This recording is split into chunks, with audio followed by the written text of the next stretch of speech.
You're listening to the John and Heidi Show Bonus Hour. If you miss any of the program, you can find the podcast at the bottom of the page at sunnyradio.com. Do you ever get credit card offers in the mail? Those are usually the worst offers. The people who actually read their junk mail end up paying the price in the long run. At bettercreditcards.com, we offer a variety of credit card options to fit your needs. Whether you want a credit card to give you cash back or points and perks, or a credit card to help you build your credit, we probably have it. Give yourself a little credit. Get a better credit card. Switch to bettercreditcards.com. That's bettercreditcards.com. Thank you so much for listening to the John and Heidi Show. Excited to visit right now with Bill Federer. He is going to be in Sioux Falls this Friday for an event at Grace Baptist Church. Mr. Federer, how are you doing, sir?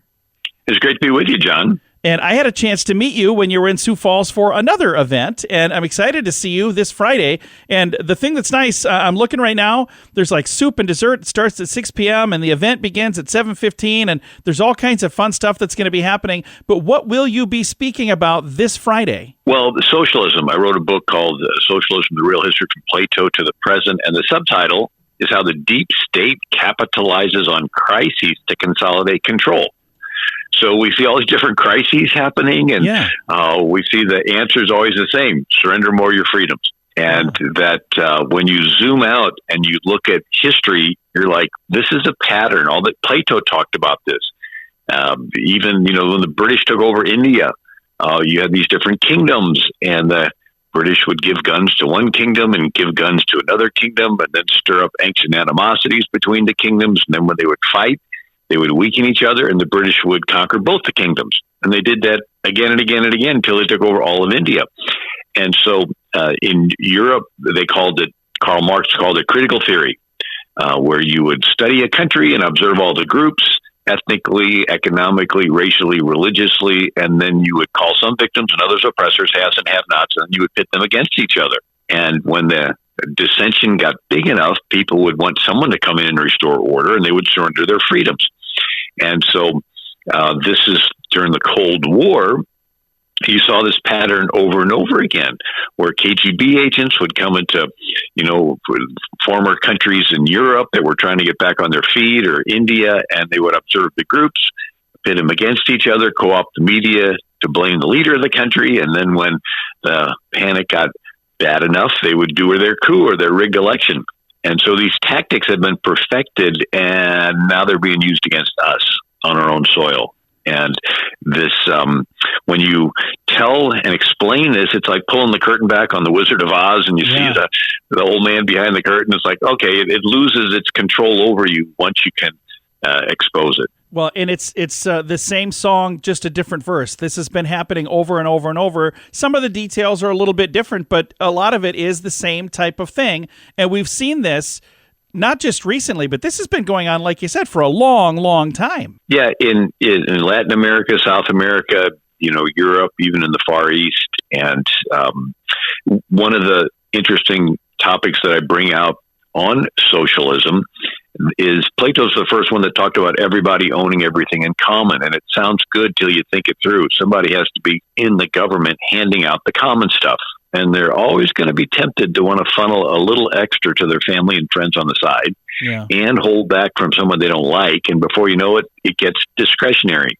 And the saying is, he who holds the purse strings has the power. Oh, yeah. So every attempt at everybody owning everything equally always ends up with a deep state bureaucracy passing out favors to their friends, with the most corrupt guy at the top, a dictator. And then people say, well, wasn't the early church socialist? It's like, no, the early church was the early church. Socialism is counterfeit early church. And the difference is between the word voluntary and involuntary. Absolutely. The early believers voluntarily sold their property, laid it at the feet of the apostles. They didn't have the Roman government take away their property and lay it at the feet of Pilate. And when they went into the promised land, every family was given property. Yeah. If you own property, you can accumulate stuff. The Bible called that being blessed. And you can give away some of your stuff. The Bible called that charity. Well, Karl Marx said communism can be summed up in one sentence: abolition of private property. And so if you don't own anything, how can you be charitable? How can you give away what you don't have? Right? And so these are topics that need to be exposed, because the young people, especially in government schools are being sold a lot of this stuff only to find out that it's a bait and switch. Again, our guest right now, William Federer, he'll be in Sioux Falls this Friday. If you'd like to see him, I've got a link online to make it easy to find tickets at facebook.com/sunnyradio and facebook.com/Sioux Falls News. And as we were talking ahead of time, like I said, I had a chance to meet you while you were in Sioux Falls another time, and you had some wonderful books. You've got a bunch of books. How many books have you put out, sir? It's about 30. And these books, the thing that I will say, it's almost like reading a textbook. You learn so much. And how long does it take to put something like that together when you're working on a book? Oh, I'll be working on 2 or 3 books for years, and then finally it'll come together and I'll get it out.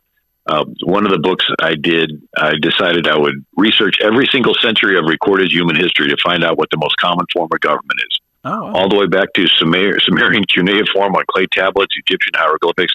And the most common form of government is kings, gang leaders. And power wants to concentrate, like Lord of the Rings, the movie. And when power concentrates, it's hierarchical. So if you're friends with the king, you are more equal. If you're not friends with the king, you're less equal. And if you're an enemy of the king, you're dead. It's called treason. Or you're a slave. And it's this hierarchical structure. And they keep getting bigger because with military advancements, kings can kill more people. And with technological advancements, they can track more people. Until finally the King of England had the biggest empire on the planet. The sun never set on the British Empire. Yeah. He had India, Australia, New Zealand, Hong Kong, British Guyana, Canada, Barbados, Bermuda, Jamaica, and America. So our founders broke away from a globalist one world government king. And they flipped it and they made the people the king. Yeah. So the word citizen is Greek. It means co-ruler, co-sovereign, co-king.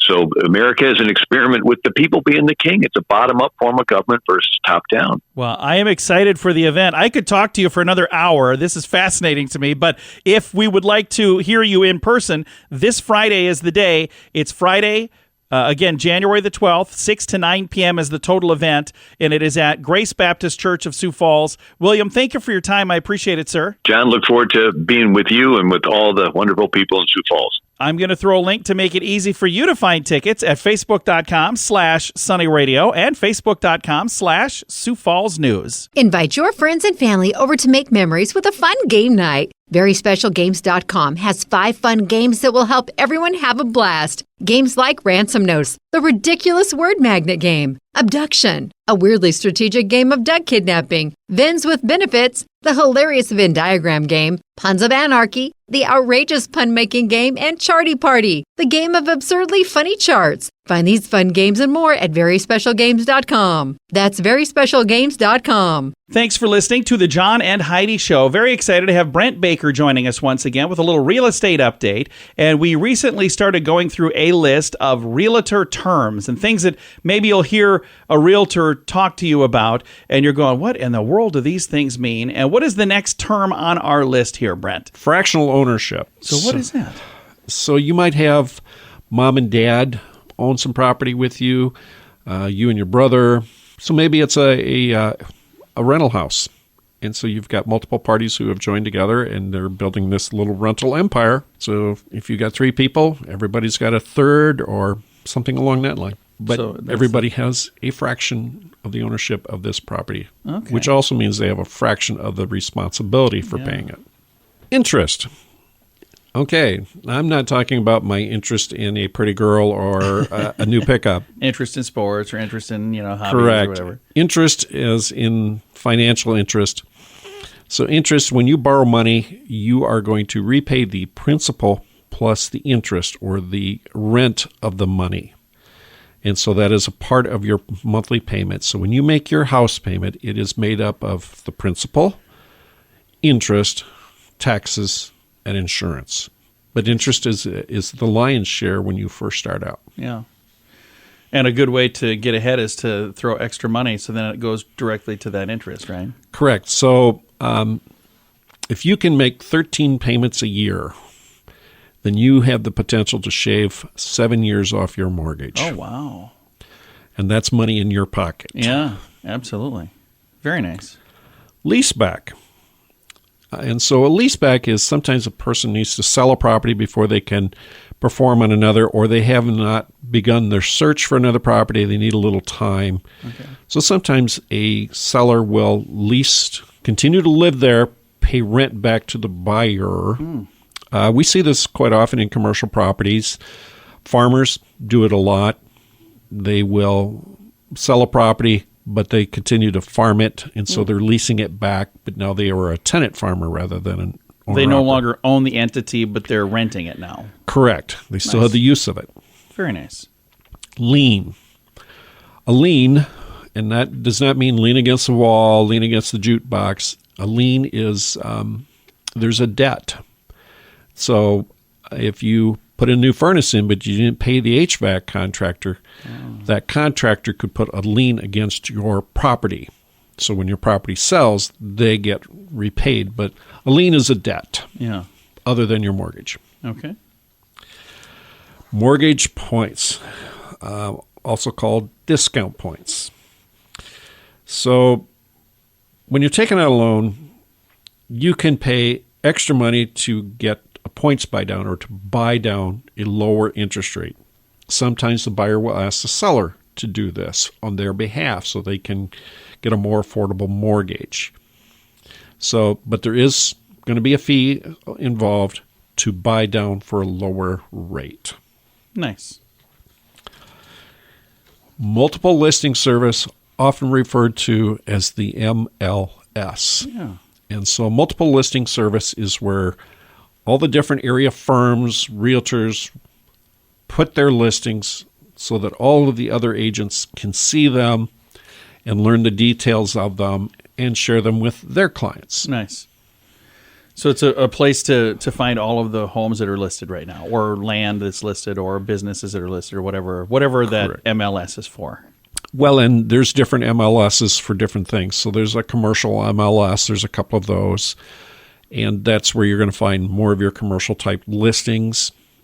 Obviously, a person looking for a home does not care what the local quick stop property is selling for. Nice. Pending. Pending is when you have cleared all the contingencies in your purchase agreement. You are now considered sale pending, so you're just waiting for the day of closing to take place. Nice. Per diem. The Latin term means per day. So occasionally a loan may not close on time. A purchase does not close on the day that was in the contract. It's late. Some little complication. Correct. So sometimes a seller gets paid a certain amount for every day that it's late. We don't see that very often, but occasionally it does happen because somebody's paying a motel bill or something. Yeah. And again, I think this would be a very good place to take a break, and we'll come back next week and we'll work our way through the list. Brent, if somebody would like to reach out to you this week, what is the best way to get a hold of you? You can find me at Brent Baker at kw.com, or my number is 605-310-0297. Very nice. You can also find him online at clientsfirstgroup.com. If your plan for the new year involves getting your financial life in order, I suggest you start with your mobile phone bill. How much do you pay every month? If that number is more than $15, it's time for Mintervention. Mint Mobile makes it affordable and easy to switch. Get a new phone or bring your current phone. At Mintervention.com, you can see the current special offers from Mint Mobile, offering premium wireless for just $15 a month. That's far less than most people are paying. Learn more now at Mintervention.com. This Day in Sioux Falls History is brought to you by the Sioux Falls Fun Page, West Sioux Studios, and Sunny 93.3. It was on this day, January 8th, 2009, the art piece In Veritate Concordia was first installed in Sioux Falls, near Falls Park at 2nd Street and Phillips Avenue. Also used as the motto for the European Union, In Veritate Concordia means united in our diversity in English. Artist Matthew Cargoll's vision for the piece was to help citizens of Sioux Falls, as well as visitors, to recognize our potential, to achieve greatness through our ability to embrace our unique differences. In August 2019, the piece was moved south down Phillips Avenue. You can find it now at the Orpheum Theater Courtyard. This Day in Sioux Falls History has been brought to you by the Sioux Falls Fun Page, West Sioux Studios, and Sunny 93.3. Invite your friends and family over to make memories with a fun game night. VerySpecialGames.com has 5 fun games that will help everyone have a blast. Games like Ransom Notes, the ridiculous word magnet game, Abduction, a weirdly strategic game of duck kidnapping. Vens with benefits, the hilarious Venn diagram game. Puns of Anarchy, the outrageous pun-making game. And Charty Party, the game of absurdly funny charts. Find these fun games and more at veryspecialgames.com. That's veryspecialgames.com.